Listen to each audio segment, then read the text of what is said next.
Апта ішінде Қазақалтын акционерлік қоғамы, Қазақалтын Технологи жауапкершілігі шектеулі серіктестігі, қалалық әкімдік, облыстық және қалалық мәслихат депутаттары, баспасөз қызметкерлері мен қоғам өкілдерінің қатысуымен кеңейтілген отырыс болып өтті. Бүгінгі таңда тұрғындарды толғандырып отырған басты мәселелердің бірқатары Ақсу кентінде қалыптасып отырған экологиялық жағдай, кент тұрғындарын қоныстандыру мен өндіріс қалдықтарының жайы күн тәртібіне қойылып, жан-жақты талқыға салынды.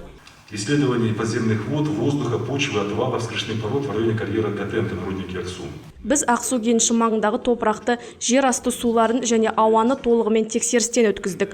Бұл жұмыстарды Эколюкс ас компаниясы орындап, бұл аумақта адам денсаулығына зиян келтіретін қоспалардың жоқтығы туралы зерттеу нәтижелерін ұсынды деп отыр баяндамашы. Қазақалтын Технологи жауапкершілігі шектеулі серіктестігі бас директоры Сүймен Ханның баяндауынша, кенттерде өндіріс салдарынан туындайтын шаңды болдырмау мақсатында концерн арнайы техникалармен қамтылған. Мы знаем то, что в пылятых хвостохранилищах, где ведется добыча, мы этого не отрицаем. Біз өндіріс орындарынан шаңның ауаға тарайтынын білеміз. Жергілікті халықтың білдірген наразылығынан кейін қосымша техниканың қажеттілігі белгілі болды. Қалыптасып отырған жағдайды сараптай келе, қосымша тағы 2 бірлік техниканы қолданысқа қостық деп мәлім етті серіктестік директоры. 4000-нан астам қызметкер жұмыс атқарып отырған Қазақалтын концерні кеніш тұрғындарына әлеуметтік көмек көрсету бойынша шараларды кеңінен атқарған.